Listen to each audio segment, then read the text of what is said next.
China mga sangkay nagwawala na po sa West Philippine Sea at ang kanilang mga mandirigma sa karagatan ay ikinalat. Alamin po natin ang balita tungkol po dito.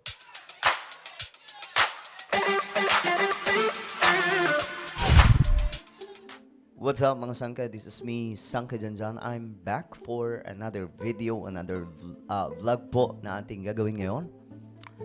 Pag-usapan po natin itong China mga sangkay na kung saan nagpakalat na po ng kanilang mga mandirigma sa karagatan daw po doon sa West Philippine Sea. At namataan daw po ang dumaraming mga warship ng China sa ating teritoryo. Alamin po natin ang tungkol dito, pero bago tayo magsimula, paki-subscribe po muna yung ating YouTube channel. Ayan po guys. Makikita nyo po yung subscribe button sa ibaba. Pindutin nyo lamang po yan, tapos i-click nyo yung bell at i-click nyo po yung all. Dahil dito mga sangkay, 1.22 million subscribers na po tayo. Parami po tayo ng parami. Paangat po tayo ng paangat. Kaya naman, kung hindi ka po nakapag-subscribe, alam mo na ang iyong gagawin. Sa mga nanonood po sa Facebook, syempre, i-follow nyo po yung ating Facebook page. Alright? So, ito nga, mga sangkay. Ayon po dito sa report, mas maraming China warships at militia vessels nakita daw po doon sa West Philippine Sea. Umiigting po talaga itong, baga tumitindi mga sangkay. Yung mga Chinese dito sa Pilipinas, nabibisto. Tapos ngayon, mga sangkay na naman. Tila baga nagwawala na po yung China. Nagpaparamdam, pero hindi po natin mabasa ito kung ready na ba sila sa digmaan, mga sangkay. Samantalang ang Pilipinas, may kinakapitan na Amerika dahil po sa Mutual Defense Treaty. So alamin po natin ang balitang to. Na-monitor ng Philippine Navy na dumami ang mga Chinese vessels sa West Philippine Sea sa nakalipas na isang linggo. 1 week lamang daw po ang nakalipas. Ito, dumarami na po yung mga Chinese vessels at mga warship. Mula June 4 hanggang 10, umabot sa 146 ang kanilang namataang sasakyang pangdagat ng China. Grabe, oh. May 28 to June 3, 2024, 125 na bilang daw po ito ng mga Chinese vessels. Mga barko po ito doon sa West Philippine Sea. At ngayong June 4 hanggang June 10, 2024, umabot na po sa 146 na Chinese vessels. Dagdag pa po dito mga sangkay, yung mga warship ng China. So talagang inaangasan tayo ngayon ng China mga sangkay kasi alam po nila wala tayong gamit. Pero alam nyo guys, kung meron lang po talaga tayong mga kagamitan na kaya pong sumalag sa mga ganitong aktibidad ng China, mapapalayas natin yan kasi ginawa po yan ng Japan mismo Ang ginawa po ng Japan nung nakita po nila na nanggugulo na po itong mga Chinese, pinapasok na po yung kanilang teritoryo sa karagatan. Ayun, binomba po ng water cannon sa Senkaku Island. Tayong mga sangkay, wala. Meron nga po tayong, sabihin na po natin, Philippine Coast Guard.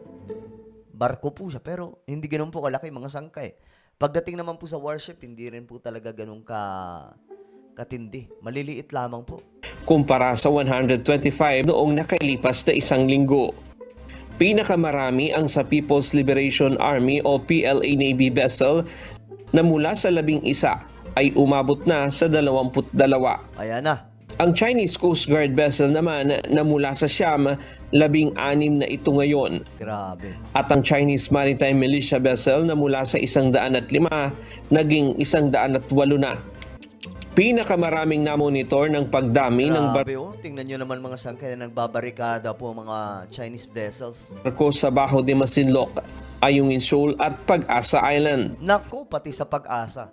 Sa Pag-asa, kahit pa paano, nakabarikada na daw po doon yung may warship daw po. May mga tayo doon. Pero sana talaga makabili po tayo ng mas marami pang mga sasalag na mga pandigma dyan sa karagatan natin.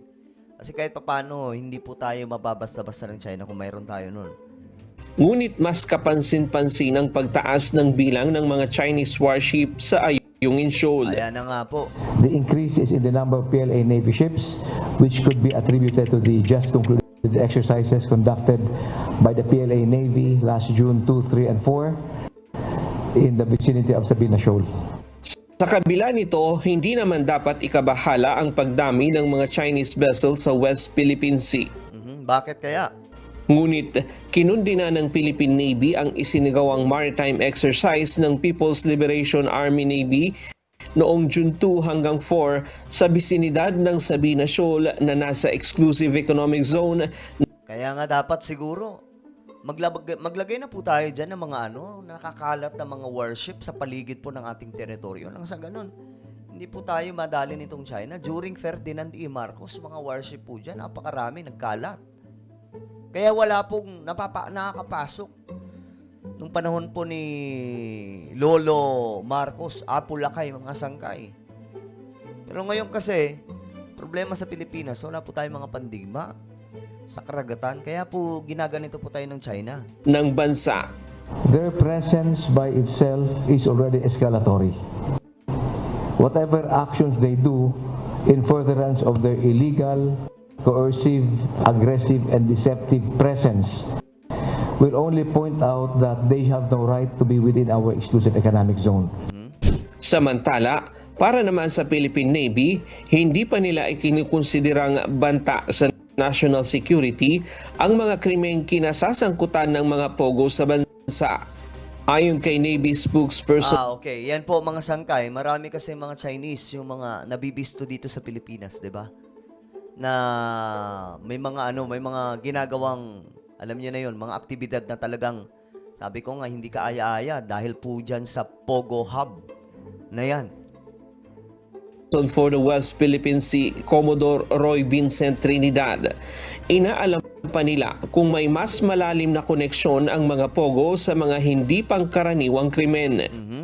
What is happening is there is a increase in the monitored unusual incidents perpetrated by the presence of Chinese nationals.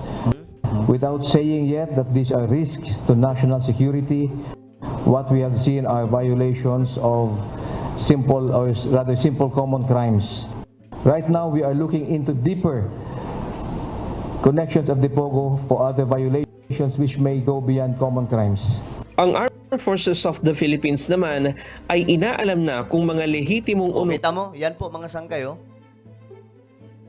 Yan po yung nakita ng mga uniforme ng mga sundalo ng China sa mga Pogo Hub na yan. Kaya nga ang tanong dito mga sangkay, nakapasok na nga ba itong mga sundalo ng China sa Pilipinas nang hindi po natin nalalaman? uniforme ng People's Liberation Army ang nakuha sa Lucky South 99 compound sa Porac, Pampanga. So for the part of the AFP, we will be supporting in the manner of yung concern natin, which is national security. And with the uniforms that we're seeing, these are all parts of evidences at hand. Ayon kay AFP spokesperson Colonel Francel Margaret Padilla, nais muna nilang matiyak kung talagang pag-aari ito ng mga sundalo ng China bago maglabas ng reaksyon o pahayag tungkol dito. So we are trying to look at the veracity of the report, whether they're legit uniforms. Grabe, no? And these are also very few. Ba't kayo nakakalusot yan dito sa Pilipinas? So, sobrang higpit na nga natin tapos nakakalusot pa rin. Ano ba? Ano ba mayroon? Meron bang nagpapalusot? In number, no, to be part of a troop. So we do not want to unnecessarily cause panic to the general public. Ryan Lacanlali. Okay, so ano pong inyong opinion tungkol dito mga sangkay? Ayon po sa balita, marami na po mga warship ng China ang nakakalat sa West Philippine Sea. Ano po ba ang inyong opinion tungkol po dito? Sa tingin nyo ba, nalalapit na po tayo sa digmaan? I-comment nyo sa ibaba ang inyong mga opinion. Mayroon po akong isang YouTube channel, Sangkay Janjan Daily. Hanapin nyo po ito sa YouTube, mga sangkay. Dito po ako nag-upload ng mga vlog, ng mga mga sangkay, mga ganap sa buhay. At bukod dyan, mas lalo nyo po ako makikilala. At marami po kayong makikilalang ibang karakter dito, maliban po sa akin. Mag-i-enjoy po kayo habang nanonood. Okay? I-subscribe nyo po ito, i-click ang bell at i-click nyo po yung all. Ako na po yung magpapaalam. Mag-iingat po ang lahat. God bless everyone.